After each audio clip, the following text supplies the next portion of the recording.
Ce message a été enregistré en public au Centre évangélique de Saint-Nazaire. Prédicateur, pasteur Alain Ouvrard.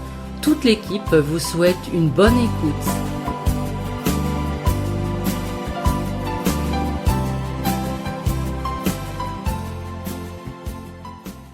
Je vous invite à faire une première lecture dans le psaume 32. Voilà, le psaume 32, c'est un psaume de David, nous allons parler de lui. Le roi David, poète, et avec beaucoup d'autres qualités, écrivain, roi d'Israël, chantre. Alors c'est simplement 2 versets dans ce psaume que nous allons lire et relire. Le psaume 32 et nous allons lire le verset 6 à 8. Simplement ces 2 petites phrases. Qu'ainsi tout homme pieux te prie, au temps convenable, si de grandes eaux débordent, elles ne l'atteindront nullement. Tu m'entoures de chants de délivrance. Je t'instruirai et je te montrerai la voie que tu dois suivre. Je te conseillerai. J'aurai le regard sur toi. Voilà pour la situation de notre méditation. Enfin, c'est un premier élément, un premier point. Je vois que ça fait écho à ce que Jésus nous dit dans l'évangile de Jean, au chapitre 14 et au verset 1er. Vous vous en souviendrez parce que ça c'est mémorable. Jésus dit ceci, que votre cœur ne se trouble pas, croyez en Dieu et croyez en moi. Alors on va voir justement quelle est la concrétisation ou la démonstration de cette foi qui nous permet de surmonter nos détresses ou nos désarrois. Parfois, lorsque l'angoisse ou l'anxiété nous étreint, alors Jésus nous dit que votre cœur ne se trouble point, ce qui n'est pas facile. Humainement parlant, c'est difficile quand nous sentons que nous sommes submergés par des choses qui nous dépassent et qui sont à l'intérieur de nous-mêmes, causées parfois à travers des événements ou des situations qui nous viennent de l'extérieur, des contrariétés, des vexations, des humiliations, des déceptions, enfin, tout ce qu'il peut y avoir, ou des grandes peurs. Peur de perdre, voire même perdre notre vie, quand nous sentons menacés d'une façon ou d'une autre, soit peut-être par la maladie ou par des gens qui nous veulent du mal, enfin toutes sortes de choses. Jésus nous dit ceci tout simplement, que votre cœur ne se trouble point. Et il a de bonnes raisons pour nous le dire, parce qu'il nous donne la solution en même temps. Il nous dit, mais croyez en Dieu, croyez en moi.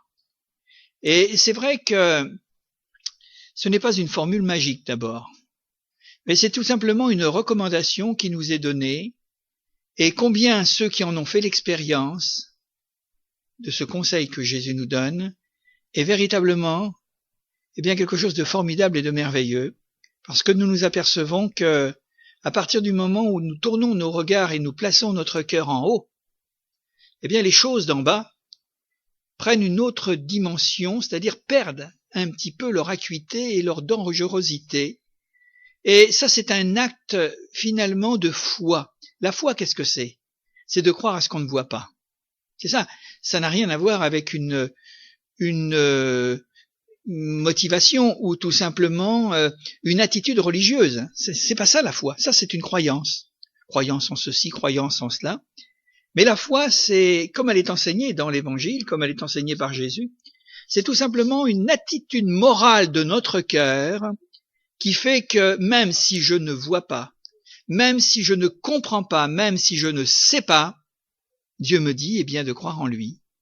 Parce que quelle est ma force ou quelles sont mes capacités moi-même en tant qu'homme de solutionner des problèmes qui me submergent, des situations qui me renversent, des situations qui me terrorisent. Alors il faut bien que quelqu'un soit plus grand, plus fort que moi. Alors à ce moment-là, la seule attitude, c'est simplement de m'abandonner en lui. Et assurément, de s'abandonner à quelqu'un qu'on ne voit pas, c'est difficile. C'est un peu marcher à l'aveugle, hein. Mais on va le voir dans le détail. Et on va justement parler de notre fameux David, roi David, parce que c'était un homme de foi. Un homme remarquable dans sa confiance qu'il mettait en Dieu. Et il y a de nombreux livres dans la Bible qui nous parlent de David. Il y a tous ces psaumes, enfin une grande partie des psaumes qui sont des poèmes et qui sont l'expression des détresses de David et de ses victoires sur la détresse. Il y a des choses qui sont formidables. Le plus connu, c'est quand même le psaume 23. L'Éternel est mon berger, et il ajoute, je ne manquerai de rien. Parce qu'il me fait reposer près des verts pâturages. Il m'apporte tout ce dont j'ai besoin, il me rassure. Et quand bien même je traverse la vallée de l'ombre de la mort, je ne crains rien. Imaginez-vous la vallée de l'ombre de la mort, je ne crains rien. Alors, on va voir un petit peu. Je vais commencer par le psaume 32, et puis après nous allons voir un petit peu la manière appliquée de David de mettre sa foi en Dieu. Qu'est-ce qu'il nous est dit? Dans le verset 6, on le retrouvera d'ici quelques instants, il nous est parlé de la vertu de la prière, ou les vertus de la prière au bon moment. Qu'ainsi tout homme pieux se prie au temps convenable. L'homme de foi, c'est ça ce que ça veut dire. Les vertus de la prière et prier au bon moment, au temps favorable. Ensuite, il nous est parlé des calamités surmontées, que nous arrivons à surmonter et dont nous sommes protégés. Écoutez bien, si les grandes eaux débordent, elles ne l'atteindront pas.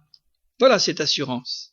Calamités, les tsunamis, les raz-de-marée qui viennent tout balayer dans notre vie, intérieure et extérieure. Ensuite, David nous parle de la sécurité que procure la confiance en Dieu. Tu es un asile pour moi, tu me garantis de la détresse. Vous savez ce que c'est qu'un asile? Enfin, il y a peut-être une considération péjorative, mais c'est là où on est protégé. C'est un château, c'est une forteresse. C'est là où on peut dire, je suis en totale sécurité parce que mes ennemis ne peuvent m'atteindre. Une forteresse, c'est souvent sur les éminences, enfin sur les sommets. Alors, on peut regarder les ennemis venir parce qu'on est plus haut, on est plus grand en quelque sorte.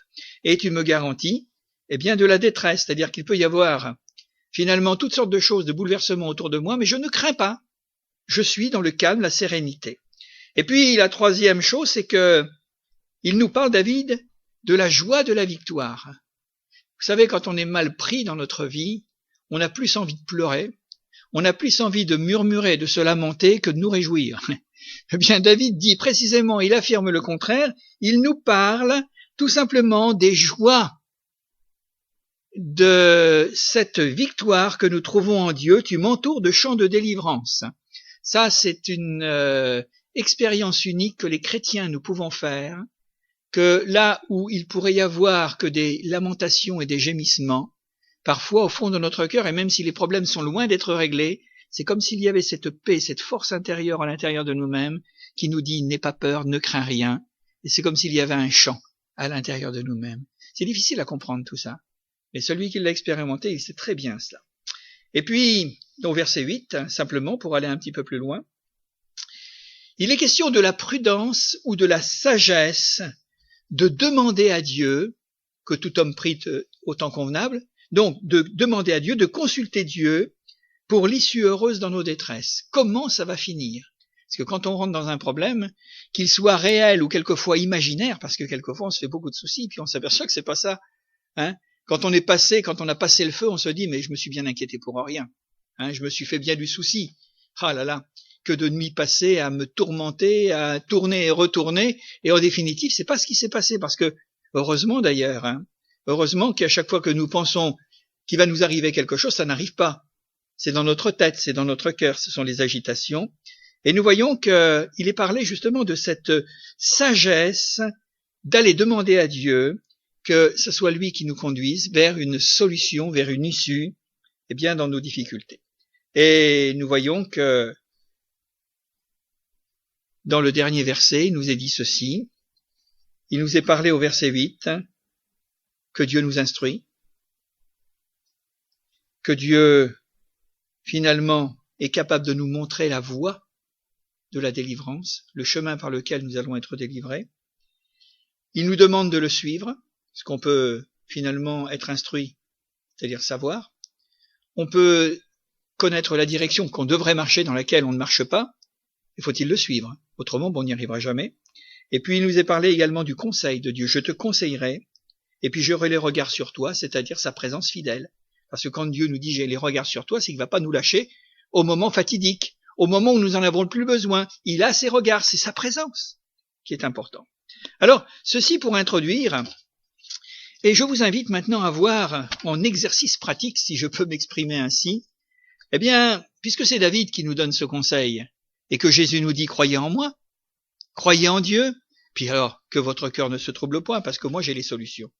Et figurez-vous que dans bien des histoires, dans bien des témoignages que nous avons, dans bien des situations que nous avons traversées nous-mêmes, eh bien, je pourrais dire, comme nous le chantons tout à l'heure, mon Dieu, c'est si bien ce qu'il me faut. Ouais. Je ne sais pas si vous en êtes convaincus, mais Dieu, c'est si bien ce qu'il me faut.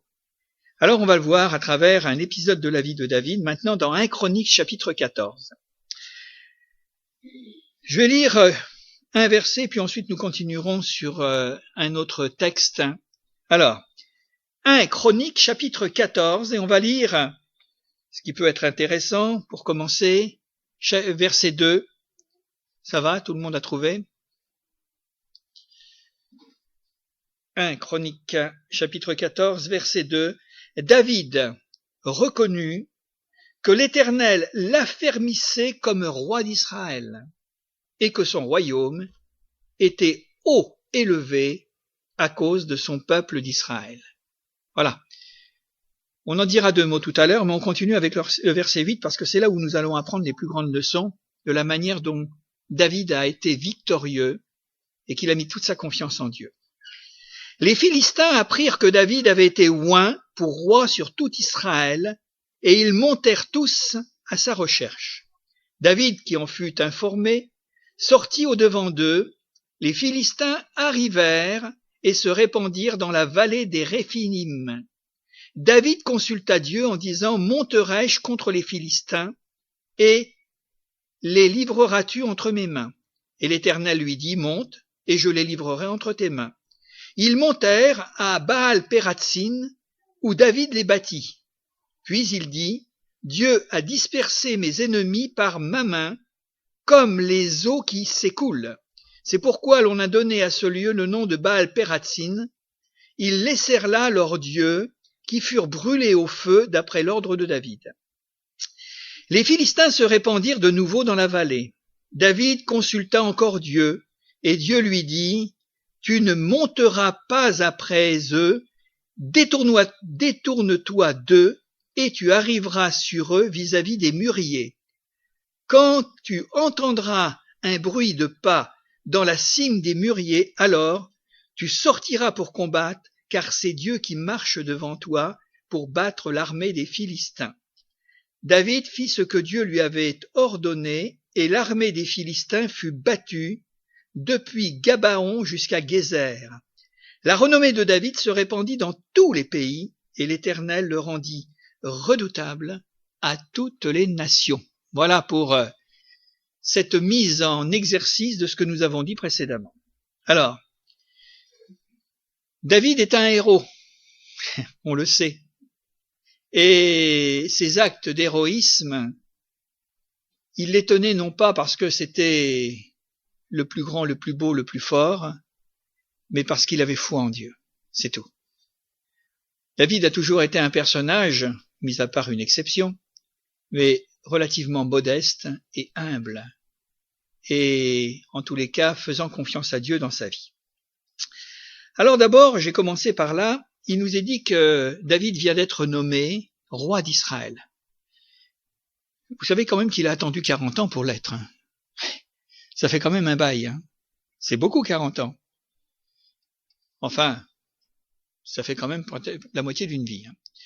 Et pendant ce temps, il a dû s'enfuir, il a été persécuté et tout cela, et voilà qu'il arrive à un moment donné où Dieu juge qu'il est prêt à être roi, qu'il va pouvoir prendre le pouvoir et qui va devenir le roi béni entre les mains de son Dieu pour que toute la nation d'Israël soit aussi en bénédiction et puisse recevoir la bénédiction. Alors il a reconnu que l'Éternel l'affermissait, c'est-à-dire l'installait sur le trône, et que son royaume était haut élevé.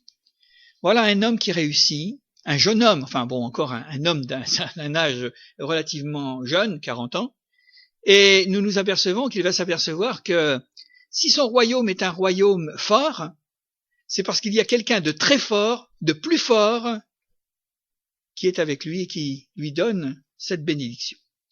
Mais vous savez, dès que l'on commence à rentrer dans cette dimension du service de Dieu, que l'on est à notre place, comme David l'était, puisque c'est Dieu qui l'avait institué roi, qu'il commence à régner en justice, parce que c'est quand même la vertu cardinale d'un roi, c'est-à-dire d'être juste, d'être bon, de pouvoir faire le bien de son peuple, nous nous apercevons qu'il va commencer à avoir des ennuis. Oui, parce que si on veut faire le bien, on va avoir des ennuis. C'est curieux, hein? C'est bizarre. Pour remarquer, quand on fait le mal, on peut avoir des ennuis aussi. Et ça, c'est sûr. Mais c'est pas de la même nature et c'est pas de la même provenance. Lui, il s'applique à faire le bien, à servir Dieu, à croire en Dieu et à encourager tout le monde à servir Dieu. Et là, premier choc, il va avoir une guerre. Son royaume va rentrer en guerre avec l'ennemi héréditaire, l'ennemi de toujours, que l'on appelle les Philistins. Ça a toujours été, finalement, le choc entre ces deux nations. Et nous avons lu, les Philistins apprirent que David avait été donc oint, c'est-à-dire consacré roi, avait été mis sur le trône, pour roi sur tout Israël. Et qu'est-ce qu'ils ont fait? Ils sont pas venus le féliciter, hein. Ils sont pas venus lui dire, tu sais, on est content que ce soit toi qui sois roi, parce que, voilà, on te connaît bien, et t'étais meilleur que l'autre, t'es meilleur que l'autre que celui qui était avant. C'est comme ça que ça se passe en politique. Alors, il nous a dit qu'ils se sont mis en guerre, à ce moment-là, ils montèrent tous à sa recherche. C'est difficile parce que, déjà, gouverner un pays, c'est pas simple, on le voit, hein. Mais, en plus, quand vous avez une attaque en règle qui vous arrive de tous les côtés, les Philistins, des gens qui étaient quand même à l'image un petit peu de ces peuples qui sont ennemis d'Israël, et qui le sont encore, parce que 4000 ans après, nous en entendons parler. Ils ont changé de nom, hein, mais ça revient au même. Et on s'aperçoit que c'est toujours le conflit. Et jusqu'à la fin des temps, Israël sera toujours en but et en lutte avec ses voisins ou avec ses ennemis. Donc, quand ils ont appris que David était roi, bien qu'ils le connaissaient un peu, hein, à ce moment-là, ils se sont mis en armée, ils sont montés à sa recherche et ils se sont dit, on va lui faire la guerre et puis, voilà, on va régler un petit peu les comptes. Mais comme Dieu sait tout, ce qu'il nous faut, comme on l'a dit tout à l'heure, il nous a dit que David en fut informé. C'est-à-dire le temps au moins de mettre son armée en place. Parce que c'est toujours la surprise, vous savez, les Pearl Harbor, comme en 1941, où les Américains ont été complètement cisaillés et détruits en l'espace de quelques heures par l'aviation japonaise. Ils s'y attendaient pas à ça. Hein. Ils pensaient pas que ça allait leur arriver. Hein. C'est comme les tours de Manhattan, ils s'y attendaient pas non plus. Ça, c'est la chose la plus désagréable quand on est attaqué d'une manière traite. Et là, on ne sait pas se défendre.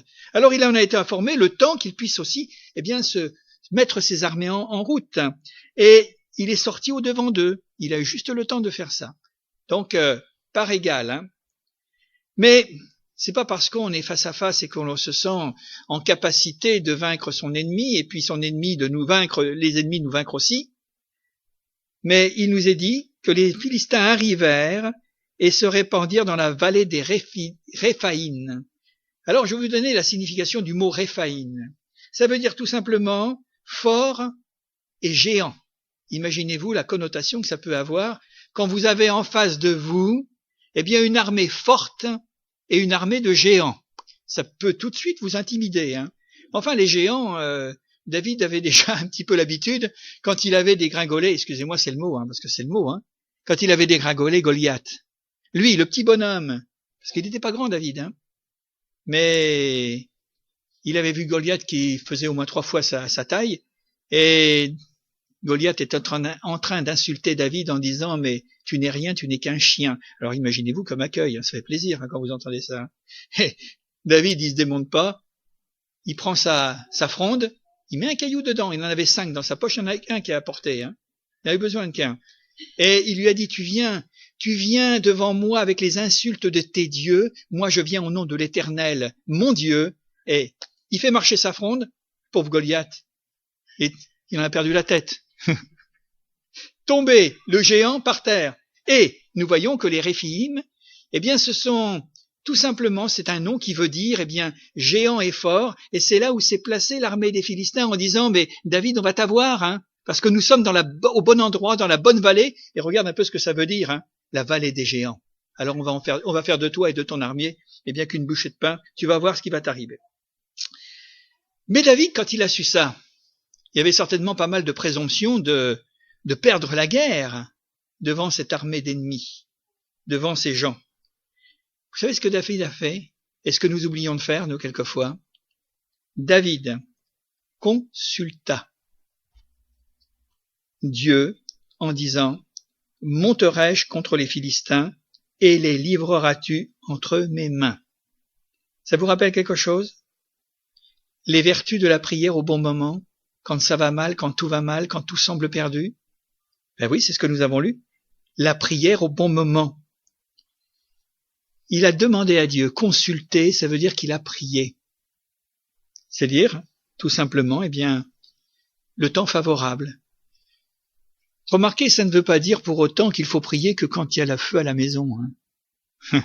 Et souvent, il y a des gens autour de nous qui ne pensent pas à Dieu, mais alors aucunement, Dieu est véritablement le dernier des derniers qu'on penserait.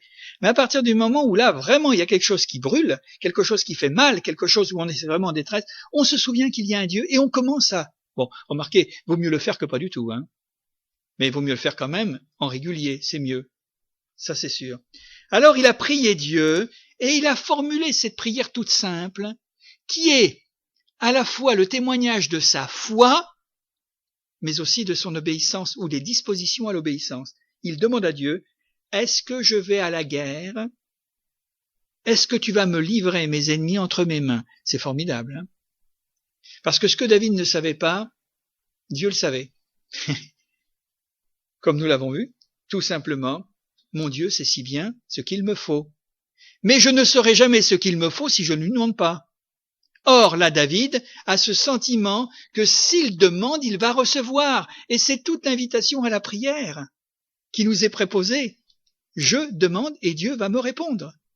La question, elle est là. Est-ce que je vais monter et est-ce que tu vas être avec moi dans ce combat et dans cette lutte? Simplement. Il prie et Dieu lui dit. Il prie et Dieu l'exauce. Et l'Éternel lui dit, monte et je les livrerai entre tes mains. Voilà. Tout simplement. Et là, c'est vraiment quelque chose qui nous réconforte. C'est en quelque sorte ce que nous avons lu tout à l'heure. Ce sont les calamités surmontées et qui nous rassurent. Voilà. L'ennemi n'a pas été vaincu, mais je sais maintenant qu'il va se passer quelque chose parce que mon Dieu n'est pas contre moi, il est avec moi. N'allez pas penser que quand vous priez, Dieu est contre vous. C'est une erreur, c'est une fausseté. On fait erreur quand c'est comme ça. Mais quand on prie avec foi et avec confiance, mais Dieu sera avec nous. Quel que soit, je voudrais vous dire, si nous demandons pardon parce que nous avons fait des erreurs, ou que nous nous sommes mis dans le marécage nous-mêmes, mais Dieu peut nous pardonner. Et ce pardon va avoir comme aboutissement, eh bien, la délivrance. On est loin du Dieu vengeur et du Dieu qui punit, hein. Le Dieu de la Bible, c'est un Dieu qui fait miséricorde. C'est un Dieu qui entend nos détresses et qui vient nous délivrer. Ouais. Alors Dieu lui dit, je te les livrerai entre mes mains. C'est bien de savoir qu'on n'est pas seul, hein. Quelquefois, on peut être seul sur la terre, mais si nous avons notre Dieu au ciel, celui qui nous a appris à lui dire notre Père qui est aux cieux, eh ben, moi, je suis peut-être sur la terre, mais il est au ciel, mais je suis avec lui, il est avec moi. Tout simplement. Ça change les choses. Et cette sécurité, eh bien, inspire ma confiance. C'est pour ça que nous l'avons dit, que votre cœur ne se trouble point. Croyez en Dieu et croyez en moi. Mais quand Jésus a dit ça, c'est qu'il savait pourquoi il le disait. Et il l'a dit pour les hommes de tous les temps. Vous savez qu'il vous le dit aussi pour nous aujourd'hui, le 20, on est combien? On est le 12, voilà, 12 mai, d'accord? C'est pas aujourd'hui, hein? On dirait, la Bible, c'est un livre poussiéreux c'est pour les anciens et tous ceux qui sont morts depuis bien longtemps. Non, c'est pour nous aujourd'hui, tout simplement. Alors, il nous est dit que les armées montèrent à Baal-Pératsim, où David les bâtit. Ouais. Baal-Pératsim, qu'est-ce que ça veut dire? C'est de l'hébreu, hein. Ça veut dire quoi? C'est le Seigneur des brèches. Ça veut dire le Seigneur des brèches. Et David avait consulté son Seigneur, son roi céleste, Et à ce moment-là, dans l'armée des ennemis de David, Dieu avait fait des brèches. Vous savez ce que c'est qu'une brèche, hein? Voilà, c'est un trou. Tout simplement. Ils étaient peut-être comme les légions romaines, côte à côte, coude à coude, mais là, à un moment donné, ils ont pas compris ce qui leur arrivait aux Philistins. Un effet qui était surnaturel, certainement, il y a eu une brèche, et ça a été la défaite de l'armée. Tout simplement. Ouais. C'est également la signification de Baal Pératsine, ça veut dire le lieu de rupture. Donc, les Philistins qui attaquent David sont démis, ils sont défaits, c'est la déroute, ils sont séparés les uns des autres, parce que Dieu est intervenu. Ça, c'est le miracle qu'on n'expliquera jamais. Parce qu'un miracle, ça s'explique pas, ça se vit. Ça se croit d'abord et ensuite ça se vit par la suite, naturellement. Alors, ils sont montés à cet endroit et David les bâtit. Puis il dit, c'est David qui parle, Dieu a dispersé mes ennemis par ma main comme les eaux qui s'écoulent. C'est vrai que David était le roi. Il ne s'est pas forcément approprié la victoire, mais il donne la gloire à Dieu parce que c'est Dieu qui a dispersé mes ennemis. Vous savez que c'était pas lui. Bon, c'est vrai par sa contribution, avec ses soldats, avec son armée, mais il rend hommage à Dieu. Dieu a dispersé mes ennemis, et il dira ce témoignage qui est imaginatif, naturellement, c'est une image de l'esprit. Ils se sont dispersés comme les eaux qui s'écoulent. Vous savez, l'eau, quand elle s'écoule, ça s'en va dans tous les sens. C'est pour vous dire que là, il y a une grande et une formidable victoire qui a été prise contre les Philistins. C'est pourquoi l'on a donné à ce lieu le nom de Baal Pératsine que je vous ai expliqué il y a un instant. Les brèches, la rupture. Mais les Philistins sont venus avec du butin, Ils étaient venus pour faire du butin, piller Israël. C'était comme ça à l'époque. Remarquez, quand les Allemands occupaient la France, je peux vous dire qu'il y a beaucoup de choses qui sont passées de l'autre côté de la frontière. Enfin, c'était un aller-retour parce qu'après, c'est revenu chez nous. Mais enfin, c'était terrible. Terrible. Enfin, il y en a beaucoup parmi les hommes qui sont jamais revenus. C'est terrible. Comme ça, les guerres. On fait du butin sur l'ennemi, on massacre, on tue, et voilà, tout simplement. Alors, ils laissèrent là leur Dieu, parce que vous savez, quand ils allaient à la guerre dans le temps, ils emmenaient leurs idoles, ils emmenaient leurs dieux, ils faisaient là toutes sortes de choses, et puis quand ça tournait mal, ils se mettaient à prier. C'était pas Israël, ça, parce qu'Israël, c'était interdit pour lui. Alors, mais c'était des idoles en or, en argent, toutes sortes de choses précieuses. Il les emmenait donc au combat, et il nous est dit qu'ils laissèrent là, ils ont abandonné leur Dieu et tout ce qui allait avec, leur idolâtrie et leur magie et leur occultisme, et ils furent brûlés au feu, sur les ordres de David. C'est-à-dire que ça a été nettoyé. Oui. L'impureté, toutes ces choses terribles, toutes ces choses diaboliques et démoniaques, telles que cette invocation de ces faux dieux, tout ça, ça a été brûlé. David n'a même pas voulu y toucher et les récupérer, parce qu'il y avait quand même de l'or et de l'argent, il y avait toutes sortes de choses. Allez, tout ça, c'est brûlé. Ça, c'est la première guerre. C'est le premier cataclysme, c'est la première calamité. Il rentre dans son rôle de roi. Quelque temps se passe. Et tout à nouveau, les Philistins, qui n'avaient pas digéré la défaite, ils se sont reconstitués une armée, ils se sont dit, cette fois-ci, David, on va lui faire payer ce qu'il nous a fait. C'est toujours le principe de la vengeance, œil pour œil, dent pour dent. Tu m'as fait ça, mais moi je te ferai encore pire, parce que voilà, c'est comme ça. Les Philistins se répandirent de nouveau dans la vallée, toujours celle des géants. Il aurait dû comprendre que ça leur a pas porté chance la première fois. Même chose, David consulta encore son Dieu. Vous avez remarqué une chose, c'est que David ne fait rien sans Dieu. Heureux l'homme qui prend la précaution, qui a la sagesse, qui fait la démonstration de prudence dans ce qu'il fait, de demander à Dieu si Dieu est d'accord. Vous savez, nous sommes dans une société où nous revendiquons notre indépendance, notre liberté, et que nous n'avons rien à faire de Dieu. Notre monde se déchristianise. Aujourd'hui, vous parlez de Dieu aux gens, ils sont pliés de rire. C'est terrible. Ouais, et pourtant, le monde est si malheureux. Le monde est dans une détresse épouvantable. J'en parlais encore avec quelqu'un dernièrement, je me dis, mais aujourd'hui, quand on regarde un peu tout ce que nous regardons, mais l'enfer est déjà sur la terre. Alors nous, on est tranquille parce que on est dans un pays où on est à peu près protégé, on a de quoi manger, etc. Mais quand vous regardez un petit peu de droite et de gauche, vous vous apercevez en Afrique, en Asie et tout ça, mais quelle misère. Quelles conditions humaines pour certains, les enfants, les femmes en particulier. On se dit, mais quel piétinement, quel écrasement, c'est pas possible. Hein. Oui, je dis que l'enfer est déjà sur terre. Alors si déjà c'est pas très agréable ici-bas, même de l'autre côté, qu'est-ce que ça va être, hein? Enfin, ceux qui seront de l'autre côté, hein. Ben, du mauvais côté, naturellement, vous comprenez. David consulta encore Dieu. Et Dieu lui dit le contraire de ce qu'il avait dit précédemment. Tu ne monteras pas après eux, détourne-toi d'eux, et tu arriveras sur eux vis-à-vis des mûriers. C'est là où nous revenons à notre psaume 32, verset 8, où il est question tout simplement, de cette sagesse que Dieu peut nous donner, que nous n'avons pas. Il peut nous révéler les choses que nous ne savons pas, mais qui va nous demander de comprendre, c'est de nous instruire. Je t'instruirai, je te montrerai la voie que tu dois suivre, je te conseillerai et j'aurai les regards sur toi. Je te donnerai ma présence. Elle ne te manquera pas au moment de difficulté. Si nous relisons le texte, ça veut dire ça.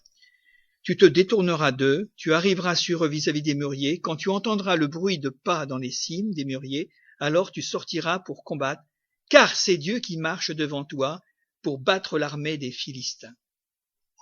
Nous instruire, nous montrer, suivre le chemin qui nous a été montré, en d'autres termes, faire ce que Dieu nous donne de faire, de suivre son conseil, et puis de savoir qu'il aura les yeux sur nous, tout simplement.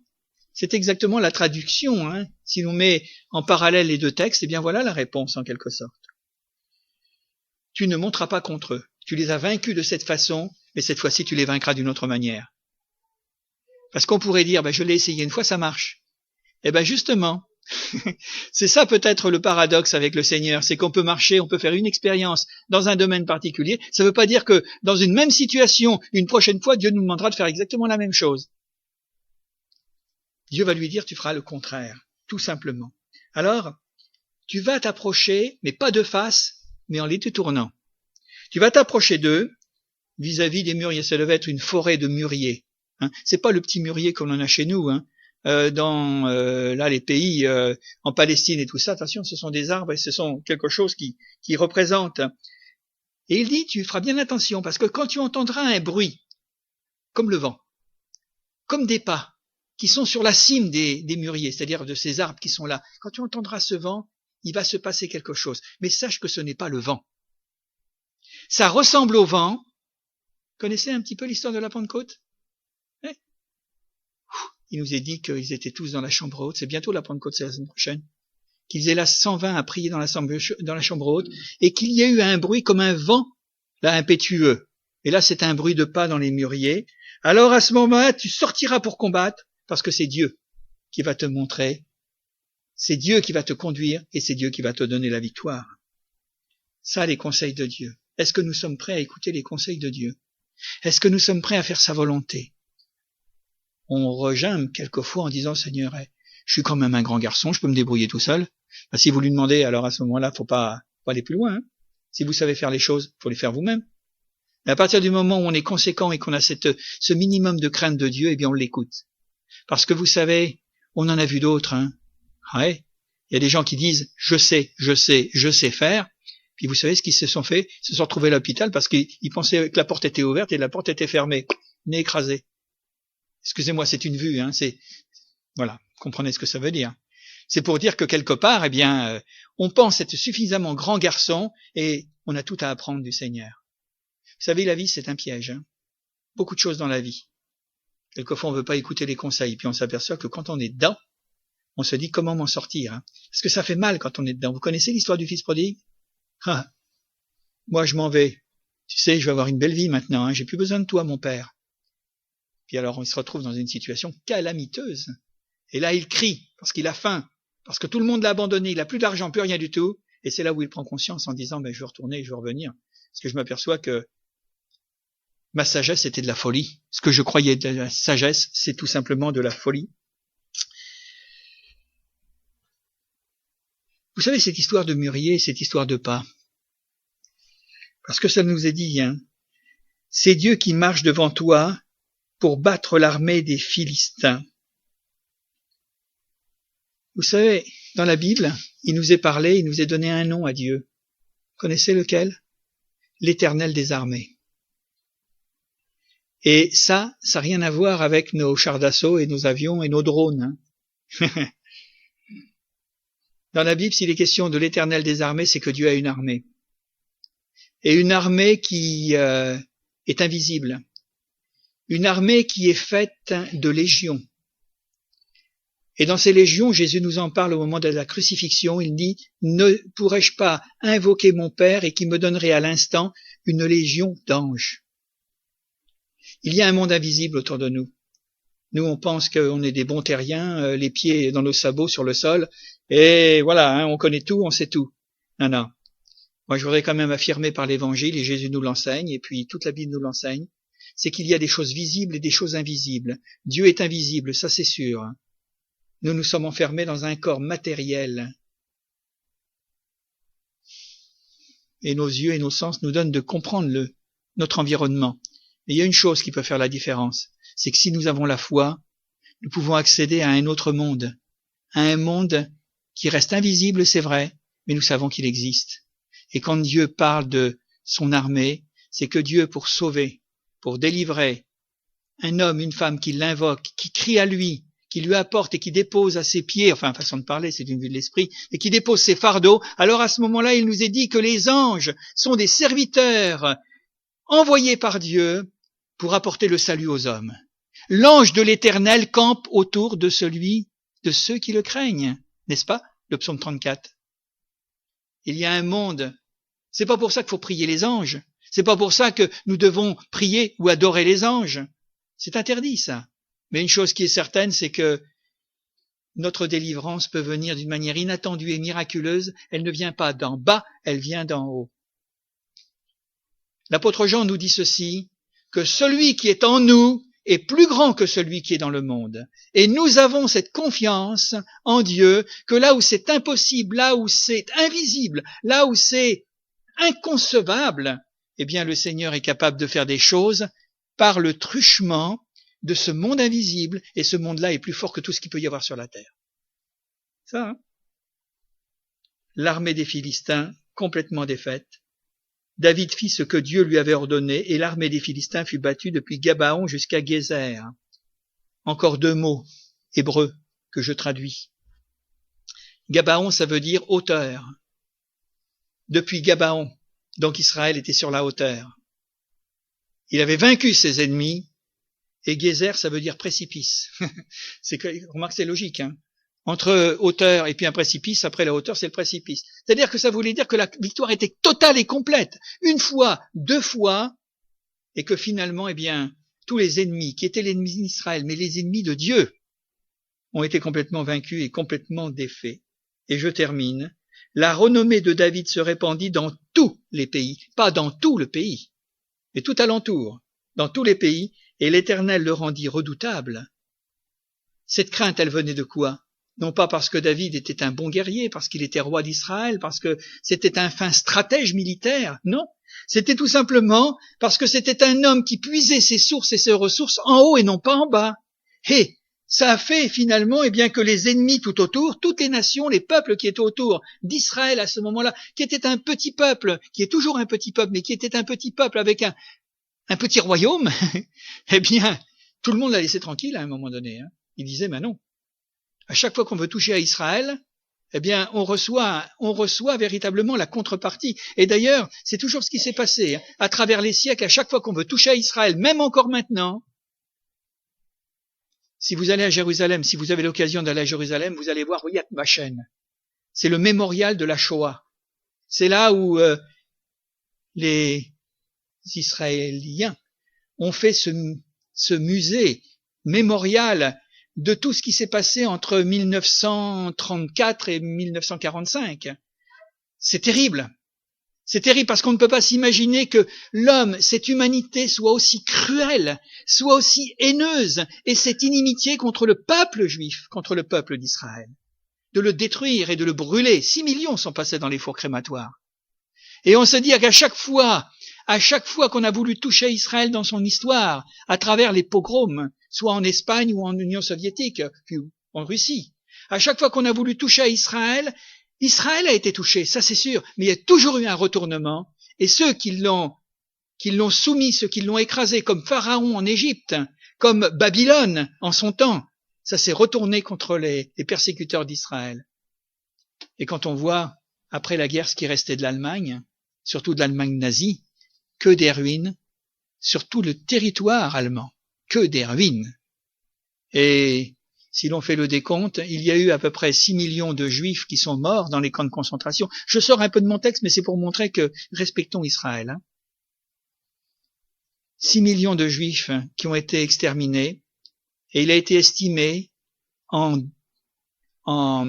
perte allemande entre les soldats, sur tous les fronts, entre les femmes, entre les enfants, 6 600 000, plus que ce qui avait été détruit.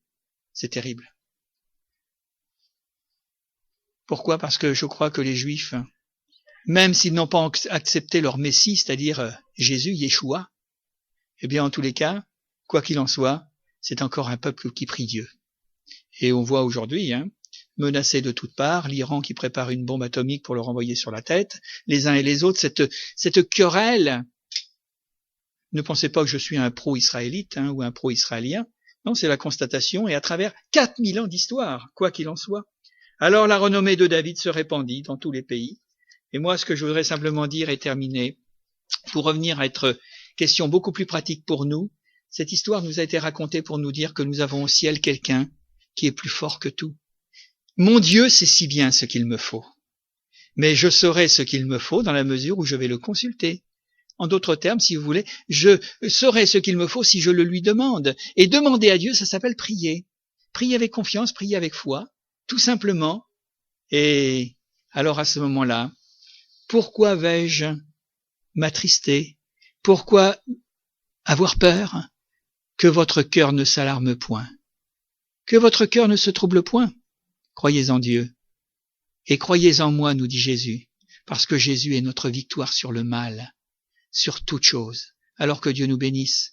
Et si nous avons besoin de nous approcher de lui, eh bien recevons et acceptons Jésus comme notre sauveur personnel. Demandons-lui pardon de notre ignorance, de notre méconnaissance, de notre indifférence, de notre insouciance. Demandons-lui pardon, approchons-nous de lui et demandons-lui qu'il devienne, il l'est déjà si nous le voulons, qu'il soit notre sauveur, celui qui nous délivre de toutes nos détresses, et qu'il soit notre Seigneur, c'est-à-dire le roi dans notre vie, dans notre cœur. On va prier maintenant, que Dieu nous bénisse si vous voulez bien. Seigneur, nous voulons te rendre grâce et te remercier parce que ta parole, elle nous fait comprendre des choses. Oui, c'est vrai. Elle nous éclaire. Elle est, comme David l'écrira lui-même, ta parole est pour moi une lampe à mes pieds et une lumière sur mon sentier. Surtout, Seigneur, lorsque, il y a de l'obscurité, lorsque je marche dans la nuit, lorsque je suis dans les ténèbres, combien j'ai besoin de ta lumière. Merci, Seigneur, pour ta grâce, parce que tu nous invites tout simplement à écouter ce que tu as à nous dire, parce que tu nous dis des paroles formidables. Je t'instruirai. Je te montrerai la voie que tu dois suivre. Je te conseillerai et j'aurai les regards sur toi. Seigneur, c'est bien tout cela ce qu'il nous faut en tant qu'homme. Devant les tribulations, l'adversité, devant toutes ces choses, toi, tu te proposes de nous les donner. Et nous voulons tout simplement nous proposer à venir à toi pour que nous les recevions. Merci Seigneur, merci Jésus. Amen.